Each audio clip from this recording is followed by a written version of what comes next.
Punjabi radio USA ਸੁਣ ਰਹੇ ਸਾਰੇ ਹੀ ਮਾਣਯੋਗ ਅਤੇ ਸਤਿਕਾਰ ਸਰੋਤਿਆਂ ਨੂੰ ਪਿਆਰ ਸਤਿਕਾਰ ਸਹਿਤ ਨਿੱਘੀ ਜਿਹੀ ਸਤਿ ਸ੍ਰੀ ਅਕਾਲ। ਸਭ ਨੂੰ ਜੀ ਨੂੰ ਆਖਦੇ ਹਾਂ। ਸੋ ਤੇ ਪ੍ਰੋਗਰਾਮ ਦੇ ਵਿੱਚ ਆਪ ਸਭ ਦਾ ਨਿੱਘਾ ਸਵਾਗਤ ਹੈ। ਪ੍ਰੋਗਰਾਮ ਲੈ ਕੇ ਹਾਜ਼ਰ ਹੋ ਚੁੱਕੇ ਹਾਂ ਜੀ ਆਪਾਂ ਇਸ ਟਾਈਮ। ਖਬਰ ਤੇ ਨਜ਼ਰ ਅੱਜ 16 ਜੂਨ ਦਿਨ ਹੈਗਾ ਹੈ ਜੀ ਬੁੱਧਵਾਰ, ਤੇ ਮੇਰੇ ਨਾਲ ਜੁੜ ਚੁੱਕੇ ਨੇ ਮਿੰਟੂ ਗੁਰੂਸਰੀਆ ਜੀ ਮਲੋਟ ਸਟੂਡੀਓਜ਼ ਤੋਂ। ਮਿੰਟੂ ਜੀ ਜੀ ਨੂੰ ਸਵਾਗਤ ਹੈ, ਸਤਿ ਸ੍ਰੀ ਅਕਾਲ। ਸ਼ੁਕਰੀਆ ਜੀ ਸਾਰਿਆਂ ਨੂੰ, ਸਤਿ ਸ੍ਰੀ ਅਕਾਲ ਜੀ। ਸਾਡੇ ਅੱਜ ਦੇ ਪ੍ਰੋਗਰਾਮ ਖਬਰ ਤੇ ਨਜ਼ਰ ਨੂੰ ਸਪਾਂਸਰ ਕਰਦੇ ਨੇ ਖਾਲਸਾ ਇੰਸ਼ੋਰੈਂਸ ਏਜੰਸੀ ਵਾਲੇ, ਜਿਨ੍ਹਾਂ ਦੇ ਕੋਲੋਂ ਤੁਸੀਂ ਹਰ ਇੱਕ ਤਰੀਕੇ ਦੇ ਇੰਸ਼ੋਰੈਂਸ ਕਰਵਾ ਸਕਦੇ ਹੋ। ਇੰਸ਼ੋਰੈਂਸ ਬਾਰੇ ਪਤਾ ਕਰਨ ਲਈ ਕਾਲ ਕਰ ਸਕਦੇ ਹੋ। Number 408 272 2500 4082722500। Krishan Dhanota university, Baljinder Singh Nijjar woodland, GN tyre and lube ਵਾਲੇ, ਜਿਨ੍ਹਾਂ ਦੇ ਕੋਲੋਂ ਤੁਸੀਂ truck wash, oil change, air brake ਦਾ ਕੰਮ ਕਰਵਾ ਸਕਦੇ ਹੋ। ਨਵੇਂ ਪੁਰਾਣੇ ਟਾਇਰ ਵਾਜਿਬ ਕੀਮਤਾਂ 'ਤੇ ਖਰੀਦ ਸਕਦੇ ਹੋ। ਸੈਂਟਰਨੈਲਾ ਮੰਡੇਰਾ ਦੇ ਵਿੱਚ ਲੋਕੇਸ਼ਨ ਨੇ, ਕਾਲ ਕਰ ਸਕਦੇ ਹੋ। ਨਿਮਾ ਸੋਤਾ 209 277 0113। West coast truck driving school Fresno ਵਾਲੇ, ਜਿਹੜੇ ਕਿ ਤੁਹਾਨੂੰ ਟਰੱਕ ਦਾ ਲਾਇਸੈਂਸ ਵਧੀਆ ਸਿਖਲਾਈ ਦੇ ਕੇ ਘੱਟ ਸਮੇਂ ਦੇ ਵਿੱਚ ਲੈਣ ਸਹਾਇਤਾ ਕਰਦੇ ਨੇ। ਕਾਲ ਅਜੀਤ ਅਟਵਾਲ 559 374 4541। ਸੁੱਚਾ ਸਿੰਘ, ਜਸਕਰਨ ਸਿੰਘ, ਗੁਰਪ੍ਰਤਾਪ ਸਿੰਘ ਫਰੈਜ਼ਨੋ, ਪਰਮਜੀਤ ਕੌਰ ਰੰਗੀ ਵੈਕਾਵਿਲ। ਜ਼ੈਂਡਰ ਮਾਰਗੇਜ ਅਤੇ ਰੀਅਲ ਐਸਟੇਟ ਵਾਲੇ, ਘਰ ਖਰੀਦਣ ਵੇਚਣ ਦੀਆਂ ਸੇਵਾਵਾਂ ਦੇ ਨਾਲ ਨਾਲ home loans, commercial loans, agriculture loans ਦੇ ਲਈ ਸੰਪਰਕ ਕਰ ਸਕਦੇ ਹੋ। 559 905 2575 5599052575। ਅਤੇ ਟੇਟਕੀਆਣਾ ਇਮੀਗ੍ਰੇਸ਼ਨ ਲਾ ਫਰਮ, ਇਮੀਗ੍ਰੇਸ਼ਨ ਦਾ ਹੋਵੇ ਕਿਸੇ ਵੀ ਤਰੀਕੇ ਦਾ ਕੰਮ, ਇਮੀਗ੍ਰੇਸ਼ਨ ਦੇ ਅਟਰਨੀ ਜੇ ਟੇਟਕੀਆਣਾ ਹੋਣਾ ਦੇ ਨਾਲ ਸੰਪਰਕ ਕਰੋ। ਨੰਬਰ 415 909 0503 ਦੇ ਉੱਤੇ। ਇਹਨਾਂ ਸਾਰਿਆਂ ਦਾ ਅਸੀਂ ਬਹੁਤ ਬਹੁਤ ਧੰਨਵਾਦ ਕਰਦੇ ਹਾਂ। ਜੇਕਰ ਤੁਸੀਂ ਜਾਂ ਕੋਈ ਹੋਰ ਕਾਰੋਬਾਰ ਇਸ ਪ੍ਰੋਗਰਾਮ ਨੂੰ ਸਪਾਂਸਰ ਕਰਨਾ ਚਾਹੁੰਦੇ ਹੋ, ਸੰਪਰਕ ਕਰ ਸਕਦੇ ਹੋ ਨੰਬਰ 408 722 7698 ਦੇ ਉੱਤੇ। ਮਿੰਟੂ ਜੀ, ਗੱਲ ਕਰਦੇ ਜਾਈਏ ਤਾਂ ਕਹਿੰਦੇ ਬਦਲ ਰਿਹਾ ਆ ਹੁਣ ਇੰਡੀਆ। ਟਵਿੱਟਰ 'ਤੇ ਕੇਸਾਂ ਦੀ ਹੋਈ ਬੋਹਣੀ। ਹਾਂ ਜੀ ਜੀ, ਦੇਖੋ ਆਪਾਂ ਕਈ ਦਿਨ ਤੋਂ ਇਹ ਗੱਲ ਜਿਹੜੀ ਹੈ ਉਹ ਚਿੱਠਦੇ ਪਏ ਸਾਂ, ਵੱਖ-ਵੱਖ ਸਮੇਂ ਤੇ ਜਿਵੇਂ ਜਿਵੇਂ ਅਪਡੇਟਸ ਆ ਰਹੀਆਂ ਸੀਗੀਆਂ। ਤੁਹਾਨੂੰ ਦੱਸਿਆ ਸੀਗਾ ਤੁਛ ਬੁੱਧੀ ਅਨੁਸਾਰ ਕਿ ਬਹੁਤ ਜਲਦੀ ਇਹ ਸਾਰਾ ਕੁਛ ਹੈ ਜਿਹੜਾ ਕੇਂਦਰ ਸਰਕਾਰ ਦੇ ਮੁਤਹਿਦ ਆ ਜਾਏਗਾ, ਤੇ ਉਹਦੇ ਵਿੱਚ ਫਿਰ ਜਿਹੜੀ ਇੱਕ ਸਿਲੈਕਟਿਵ ਅਪਰੋਚ ਹੁੰਦੀ ਹੈ ਉਹ ਤੁਹਾਨੂੰ ਵੇਖਣ ਨੂੰ ਮਿਲੇਗੀ। ਕਿਉਂਕਿ ਜਦੋਂ ਸਰਕਾਰ ਦੇ ਅਧਿਕਾਰ ਖੇਤਰ ਦੇ ਵਿੱਚ ਇਸ ਤਰ੍ਹਾਂ ਦੀਆਂ ਚੀਜ਼ਾਂ ਆ ਜਾਂਦੀਆਂ ਨੇ ਕਿ ਵਿਆਖਿਆ ਉਹਨ ਕਰਨੀ ਹੁੰਦੀ ਆ ਜਿਹਦੇ ਕੋਲ ਪਾਵਰ ਆ, ਤਾਂ ਜ਼ਾਰਾ ਜੀ ਗੱਲ ਆ ਕਿ ਉਹ ਫਿਰ ਆਪਣੇ ਤਰੀਕੇ ਦੇ ਨਾਲ ਹੀ ਉਸ ਚੀਜ਼ ਦੀ ਵਿਆਖਿਆ ਕਰੇਗੀ ਜੋ ਉਹਨੂੰ ਸਹੀ ਲੱਗਦਾ, ਉਸ ਤਰੀਕੇ ਤੌਰ ਦੇ ਨਾਲ ਹੀ ਉਹ ਚੱਲੇਗੀ। ਤਾਂ ਮੇਰਾ ਮਾਮਲਾ ਕੀ ਸੀ, ਤੁਹਾਨੂੰ ਯਾਦ ਹੋ ਨਾ, ਕੁਛ ਦਿਨ ਪਹਿਲਾਂ ਆਪਾਂ ਖਬਰ ਕੀਤੀ ਸੀਗੀ, ਉਹਦੇ ਵਿੱਚ ਪਹਿਲੇ ਦਿਨ ਇਹ ਗੱਲ ਸਾਹਮਣੇ ਆਈ ਸੀ ਕਿਉਂਕਿ ਉਹ ਬਜ਼ੁਰਗ ਵੀਡੀਓ 'ਚ ਦੋਸ਼ ਲਾ ਰਿਹਾ ਸੀਗਾ ਕਿ ਮੇਰੀ ਭਾਈ ਦਾੜੀ ਕੱਟੀ। ਜ਼ਾਰਾ ਜੀ ਗੱਲ ਆ, ਸਾਰਾ ਕੁਛ ਸੁਣਿਆ ਵੀ ਆ, ਲੋਕਾਂ ਨੇ ਦੇਖਿਆ ਵੀ ਆ। ਵੀਡੀਓ ਬਹੁਤ ਵੱਡੇ ਵੱਡੇ ਲੋਕ ਜਿਹੜੇ ਇੰਟਲੈਕਚੁਅਲ, ਜਿਵੇਂ ਰਾਣਾ ਆਯੂਬ, ਗੁਜਰਾਤ ਫਾਈਲਸ ਵਾਲੀ, ਫਿਰ ਜਿੱਦਾਂ ਤੁਸੀਂ ਦੇਖੋਗੇ ਦਾ ਵਾਇਰ ਵਾਲੇ, ਹੋਰ ਬੜੇ ਵੱਡੇ ਵੱਡੇ ਪੱਤਰਕਾਰ, ਉਹਨਾਂ ਸਾਰਿਆਂ ਨੇ ਆਪੋ ਆਪਣੇ ਪੇਜ 'ਤੇ ਸ਼ੇਅਰ ਕੀਤੀ ਸੀ ਕਿਉਂਕਿ ਬਹੁਤ ਸਾਰੇ ਚੈਨਲਾਂ 'ਤੇ ਵੀ ਉਹ ਚੱਲੀ, ਮੇਨ ਸਟ੍ਰੀਮ ਦੇ ਚੈਨਲਾਂ 'ਤੇ ਚੱਲੀ। ਚਲੋ ਅੱਛਾ, ਹੋਇਆ ਕੀ ਕਿ ਬਾਅਦ ਦੇ ਵਿੱਚ ਬੰਦੇ ਉਹ ਫੜੇ ਜਿਹੜੇ, ਪੁਲਿਸ ਇਹ ਕਹਿ ਰਹੀ ਆ ਕਿ ਨਹੀਂ ਨਹੀਂ ਜੀ, ਇਹ ਜ਼ਬਰਦਸਤੀ ਰਾਮ ਦੇ ਨਾਅਰੇ ਲਵਾਉਣ ਵਾਸਤੇ ਨਹੀਂ ਇਹ ਦਾੜੀ ਕੱਟੀ ਗਈ। ਦਰਅਸਲ ਇਹਨਾਂ ਦਾ ਰੌਲਾ ਕੋਈ ਤਬੀਬ ਤਬੂਬ ਜਿਹੜੇ ਸੌਰੀ ਤਵੀਜ਼, ਜਿਹਨੂੰ ਆਪਾਂ ਤਬੀਅਤ ਕਹਿ ਲਈਏ ਪੰਜਾਬੀ, ਉਹ ਦਿੰਦਾ ਸੀ ਇਹ ਮੁੰਡਾ, ਤੇ ਉਹ ਤਬੀਅਤ ਕਿਤੇ ਉਲਟ ਪੈ ਗਏ ਨੇ, ਤੇ ਉਹ ਜਿਹੜੇ ਨੌਜਵਾਨ ਸੀ ਉਹਨਾਂ ਨੇ ਇਸ ਕਰਕੇ ਇਹਨੂੰ ਕੁੱਟ ਕੱਟਿਆ। ਜਦ ਕਿ ਉਹ ਬਜ਼ੁਰਗ ਕਹਿੰਦਾ ਕਿ ਮੈਨੂੰ ਬਹੁਤ ਮਾਰਿਆ ਕੁੱਟਿਆ ਗਿਆ, 6-7 ਘੰਟੇ ਹੀ, ਉਹ ਦੱਸਦਾ 5 ਘੰਟੇ ਦੇ ਕਰੀਬ ਰੱਖਿਆ, ਮੈਨੂੰ 6-7 ਘੰਟੇ ਲੱਗ ਗਏ ਕਿ ਮੈਂ ਮਸਾਂ ਉੱਥੋਂ ਨਿਕਲਿਆ ਵਾਂ। ਕਹਿਣ ਦਾ ਭਾਵ ਇਹੋ ਆ ਕਿ ਇਹ ਪੁਲਿਸ ਤਾਂ ਕਹਿ ਰਹੀ ਹੈ ਕਿ ਤਬੀਅਤਾਂ ਦਾ ਮਸਲਾ ਹੈ, ਪਰ ਦੂਸਰੇ ਪਾਸੇ ਘਰ ਦੇ ਕਹਿੰਦੇ ਆ ਕਿ ਸਾਨੂੰ ਪ੍ਰੈਸ਼ਰਾਈਜ਼ ਕੀਤਾ ਜਾ ਰਿਹਾ, ਦਬਾਇਆ ਜਾ ਰਿਹਾ, ਔਰ ਪੁਲਿਸ ਵੱਲੋਂ ਕਹਾਣੀ ਜਿਹੜੀ ਹੈ ਜ਼ਬਰਦਸਤੀ ਬਦਲੀ ਜਾ ਰਹੀ ਹੈ। ਹੁਣ ਤੁਹਾਨੂੰ ਪਤਾ ਨਾ, ਯੋਗੀ ਆਦਿੱਤਿਆਨਾਥ ਫਸਿਆ ਹੋਇਆ ਜੀ, ਉਹਦੇ ਰਾਜ ਦੇ ਵਿੱਚ ਕਹਿ ਲਓ ਕਿ ਕੁਛ ਨਾ ਕੁਛ ਐਸਾ ਵੈਸਾ ਵਾਪਰ ਜਾਂਦਾ ਆ। ਹਾਂ, ਪਰਸੋਂ ਮੈਂ ਪੜ੍ਹਦਾ ਪਿਆ ਸਾਂ, ਯੂਪੀ ਦੇ ਵਿੱਚ ਇੱਕ ਹਸਪਤਾਲ 'ਚੋਂ ਫਿਰ ਰੈਮਡੇਸਿਵਿਰ ਦੀ ਬਲੈਕ ਨਿਕਲ ਆਈ ਆ, ਤੇ ਉਹਨਾਂ ਨੇ ਮੁਰਦਿਆਂ ਨੂੰ ਟੀਕੇ ਲਾ ਦਿੱਤੇ। ਯੂਪੀ 'ਚ ਤੇ ਵੀ ਚੱਲਿਆ। ਜੇ ਆਪਾਂ ਗੁਜਰਾਤ ਦੀ ਇੱਕ ਦਿਨ ਗੱਲ ਕੀਤੀ ਸੀ, ਗੁਜਰਾਤ ਦੇ ਵਿੱਚ ਕਿਸ ਤਰੀਕੇ ਨਾਲ ਮੁਰਦਿਆਂ ਦੇ ਮੈਸੇਜ ਆ ਰਹੇ ਆ ਫੋਨ ਤੇ ਕਿ ਤੁਹਾਨੂੰ ਵੈਕਸੀਨ ਲੱਗ ਗਈ ਆ, ਸਰਟੀਫਿਕੇਟ ਤੁਹਾਡਾ ਬਣ ਗਿਆ, ਉਹਨਾਂ ਦਾ ਤਾਂ ਡੈਥ ਸਰਟੀਫਿਕੇਟ ਬਣਿਆ। ਤੇ ਇਸ ਤਰ੍ਹਾਂ ਯੂਪੀ 'ਚ ਵੀ ਕੁਛ ਨਾ ਕੁਛ ਅਣਹੋਣੀ ਗੱਲ ਨਿਕਲ ਆਉਂਦੀ ਆ। ਤਾਂ ਇਹਨਾਂ ਨੇ ਹੁਣ ਹੋ ਸਕਦਾ ਕਿ ਭਾਈ ਕਹਾਣੀ ਕਮਾਉਣ ਦਾ ਯਤਨ ਕੀਤਾ ਹੋਵੇ, ਕਿਉਂਕਿ ਪੀੜਤ ਧਿਰ ਦੀ ਸਟੇਟਮੈਂਟ ਹਮੇਸ਼ਾ ਆਪਾਂ ਜਿਹੜੀ ਆ ਉਹ ਘੱਟੋ ਘੱਟ ਚੌਕਸੇ ਦੇ ਵਿੱਚ ਤਾਂ ਰੱਖਦੇ ਹਾਂ ਜਦੋਂ ਚਰਚਾ ਕਰਦੇ ਹਾਂ, ਤਾਂ ਪੀੜਤ ਧਿਰ ਕਰ ਰਹੀ ਹੈ। ਤਾਂ ਇਹਨਾਂ ਨੇ ਕੀ ਕੀਤਾ, ਇਹਨਾਂ ਨੇ ਟਵਿੱਟਰ ਤੇ ਇਹ ਕਹਿ ਕੇ ਕੇਸ ਬਣਾ ਦਿੱਤਾ ਕਿ ਵੇਖੋ ਭਾਈ ਤੁਸੀਂ ਇਹ ਜਿਹੜੀ ਹੈਗੀ ਆ ਵੀਡੀਓ ਹਟਾਈ ਨਹੀਂ ਹੈ ਤੇ ਤੁਹਾਨੂੰ ਨਵੇਂ ਕਾਨੂੰਨ ਦੇ ਮੁਤਾਬਕ ਅਸੀਂ ਕਚਹਿਰੀ 'ਚ ਟੱਕਰਾਂਗੇ।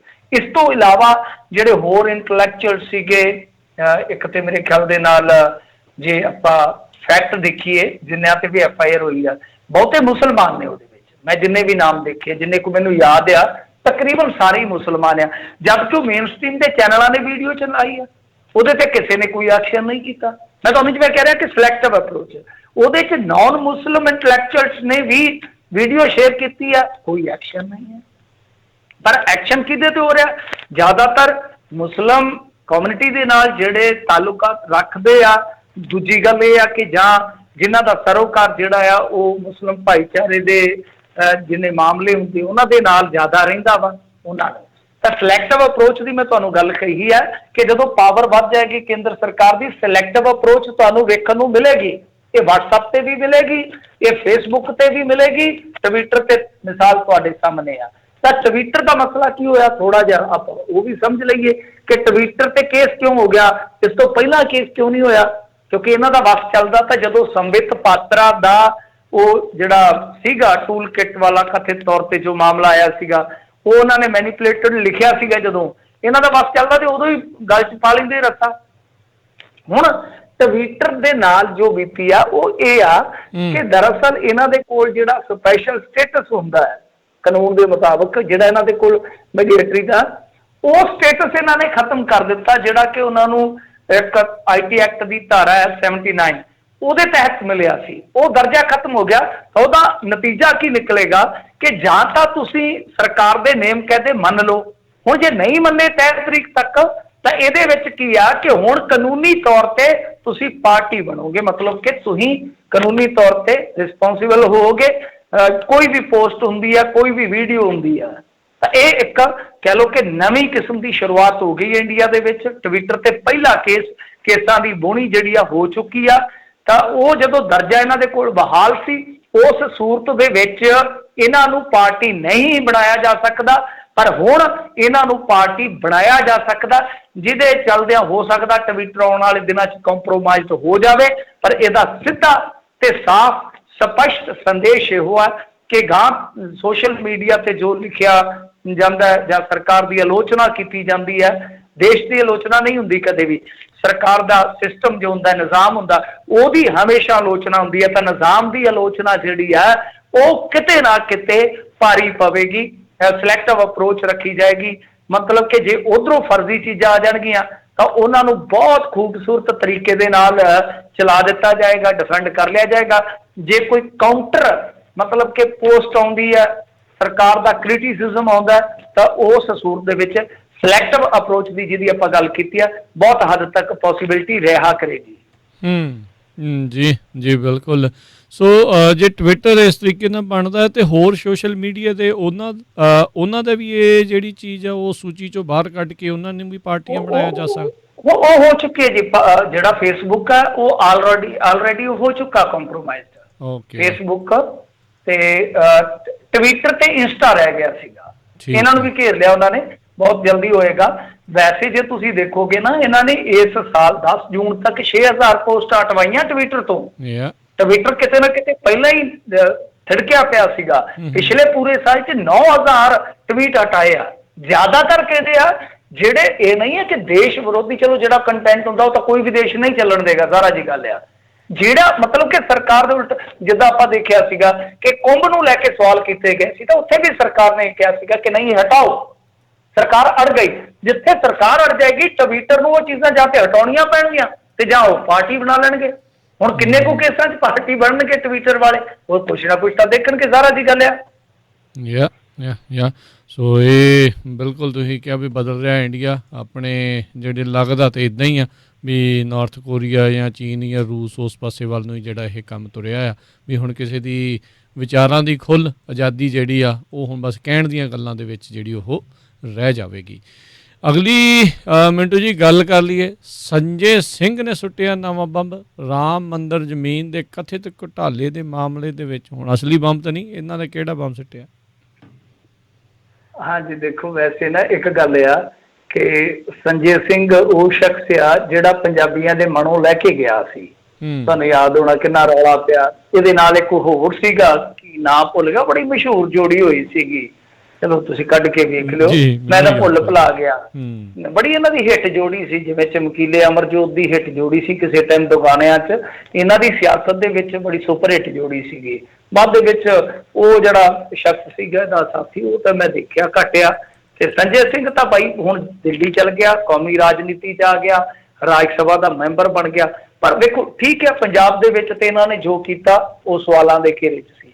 ਪਰ ਜੋ ਉੱਥੇ ਕਰ ਰਿਹਾ ਹੈ ਸੰਜੇ ਸਿੰਘ, ਇੱਥੇ ਵੀ ਵੈਸੇ ਤੁਹਾਨੂੰ ਯਾਦ ਹੋਣਾ ਮਜੀਠੀਆ ਕੋਲੋਂ ਮਾਫੀ ਨਹੀਂ ਸੀ ਮੰਗੀ, ਇਹਨੇ ਅੜ ਗਿਆ ਸੀ, ਤਾਂ ਉੱਥੇ ਜਾ ਕੇ ਭਾਰਤੀ ਜਨਤਾ ਪਾਰਟੀ ਨੂੰ ਇੱਕ ਚੰਗਾ ਵਕਤ ਪਾ ਰਿਹਾ ਹੈ। ਇਹ ਗੱਲ ਤਾਂ ਮੰਨਣੀ ਪਏਗੀ। ਤੁਸੀਂ ਵੇਖਿਆ ਹੋਣਾ ਜਦੋਂ ਕਿਸਾਨੀ ਦੇ ਉਲਟ ਆਰਡੀਨੈਂਸ ਲਿਆਂਦੇ ਜਾ ਰਹੇ ਸੀਗਾ, ਆਰਡੀਨੈਂਸ ਆ ਗਏ ਸੀ, ਬਿੱਲ ਜਦੋਂ ਆ ਰਹੇ ਸੀ ਜਾਂ ਫਿਰ ਇਹਨਾਂ ਨੇ ਐਕਟ ਲਿਆਣਾ ਸੀਗਾ, ਤਾਂ ਉਸ ਟਾਈਮ ਸੰਜੇ ਸਿੰਘ ਨੇ ਬਹੁਤ ਰੌਲਾ ਪਾਇਆ ਸੀ ਰਾਜ ਸਭਾ ਦੇ ਵਿੱਚ, ਜਿੰਨਾ ਵੀ ਕਰ ਸਕਦੇ ਸੀ। ਇੱਥੋਂ ਤੱਕ ਨਰਿੰਦਰ ਮੋਦੀ ਦੇ ਭਾਸ਼ਣ ਦਾ ਵੀ ਸੈਂਟਰਲ ਹਾਲ ਦੇ ਵਿੱਚ ਵਿਰੋਧ ਜਤਾਇਆ ਸੀਗਾ ਭਗਵੰਤ ਮਾਨ ਤੇ ਇਹਨੇ ਸੰਜੇ ਸਿੰਘ ਨੇ, 2 MP ਇਸ ਟਾਈਮ ਕੋਲ। ਖੈਰ ਹੁਣ ਦੇਖੋ ਗੱਲ ਕੀ ਆ ਕਿ ਸੰਜੇ ਸਿੰਘ ਨੂੰ ਦਬਾਉਣ ਦਾ ਯਤਨ ਕੀਤਾ ਗਿਆ। ਕੱਲ ਉਹਦੇ ਘਰ ਤੱਕ ਵੀ ਮੁਸ਼ਟੰਡੇ ਗਏ ਚਲੇ ਕਾਲਖ ਲੈ ਕੇ। ਇਸ ਤਰ੍ਹਾਂ ਲੱਗਦਾ ਸੀਗਾ ਕਿ ਸੰਜੇ ਸਿੰਘ ਦਬ ਜਾਏਗਾ, ਕਿਉਂਕਿ ਦੇਖੋ ਗੱਲ ਇਹ ਆ ਕਿ ਇੱਥੇ ਫੇਸਬੁੱਕ ਤੇ ਤੁਹਾਨੂੰ 10 ਕੁ ਜਾਣੇ ਇਕੱਠੇ ਹੋ ਕੇ ਗਾਲਾਂ ਕੱਢਣ ਲੱਗ ਜਾਂਦਾ ਤੇ ਨੀਂਦ ਨਹੀਂ ਆਉਂਦੀ। ਬੰਦਾ ਸੋਚਦਾ ਕਿ ਯਾਰ ਮੇਰਾ ਗੁਨਾਹ ਕੀ, ਜਿਵੇਂ ਕੋਈ ਇਹਨਾਂ ਨੂੰ ਮੱਤ ਦਿੱਤੀ ਆ ਤੇ ਅੱਗੋਂ ਕਪੱਤ ਕਰਨ ਲੱਗ ਪਏ।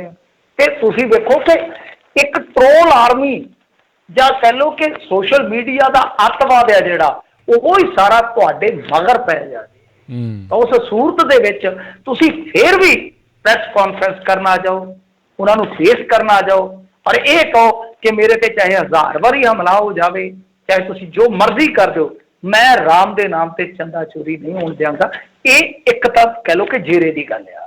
ਇਹ ਤਾਂ ਤੁਹਾਨੂੰ ਮੰਨਣਾ ਪਵੇਗਾ ਕਿ ਟ੍ਰੋਲਿੰਗ ਇੱਕ ਪਾਸੇ, ਕੇਸ ਹੋਣ ਦਾ ਡਰ ਆ ਸੰਜੇ ਸਿੰਘ ਤੇ ਕੁਝ ਵੀ ਹੋ ਸਕਦਾ, ਕਿਉਂਕਿ ਸੈਂਟੀਮੈਂਟ ਤੁਹਾਨੂੰ ਪਤਾ ਹੀ ਹੈ ਕਿਸ ਤਰ੍ਹਾਂ ਦੇ ਹੁੰਦੇ ਇਹੋ ਜਿਹੇ ਮਾਮਲਿਆਂ ਦੇ ਵਿੱਚ। ਜਜ਼ਬਾਤ ਕਿਉਂਕਿ ਤਾਂ ਜ਼ਹਿਰ ਭਰ ਦਿੱਤਾ ਇਹਨਾਂ ਨੇ, ਪੀੜ੍ਹੀ ਦੀ ਇੱਕ ਪੀੜ੍ਹੀ ਜਿਹੜੀ ਸਾਡੀ ਖਰਾਬ ਕਰ ਦਿੱਤੀ ਇਹਨਾਂ ਨੇ। ਉਹ ਕੁਝ ਤਾਂ ਲੋਕ ਕਹਿੰਦੇ ਕਿ ਗੋਬਰ, ਮੈਂ ਉਹ ਸ਼ਬਦ ਤਾਂ ਨਹੀਂ ਇਸਤੇਮਾਲ ਕਰਦਾ, ਉਹ ਵੀ ਬੱਚੇ ਨੇ ਕਿਸੇ ਦੇ, ਮਤਲਬ ਕਿ ਇਹਨਾਂ ਨੇ ਖੋਪੜ ਦੇ ਵਿੱਚ ਜ਼ਹਿਰ ਜ਼ਰੂਰ ਭਰ ਦਿੱਤਾ ਇੱਕ ਪੀੜ੍ਹੀ ਦੇ, ਇਹਦੀ ਖਰਾਬ ਕਰ ਦਿੱਤੀ ਇਹਨਾਂ ਨੇ। ਮਤਲਬ ਕਿ ਫਿਰਕੂ ਪ੍ਰਸਤੀ ਇੰਨੀ ਹਾਵੀ ਆ ਕਿ ਇਹਨਾਂ ਚੀਜ਼ਾਂ ਨੂੰ, ਇਹਨਾਂ ਤੱਥਾਂ ਨੂੰ ਤਾਂ ਪਰਚੋਲੋ ਨਾ।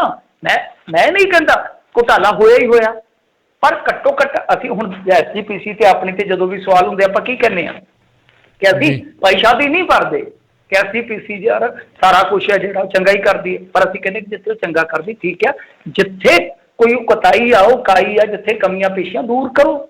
ਆਹੀ ਹੈ ਨਾ, ਰਲਵਾ ਮਿਲਵਾ ਹੁੰਦਾ ਕ੍ਰਿਟਿਸਿਜ਼ਮ, ਕੋਈ ਪੱਖਦਾਰ ਵੀ ਹੁੰਦਾ, ਅਕਾਲੀ ਡਿਫੈਂਡ ਵੀ ਕਰਦੇ ਆ, ਸਵਾਲ ਵੀ ਖੜੇ ਕੀਤੇ ਜਾਂਦੇ, ਕੁਛ ਅਕਾਲੀ ਵੀ ਸਵਾਲ ਖੜੇ ਕਰਦੇ ਆ।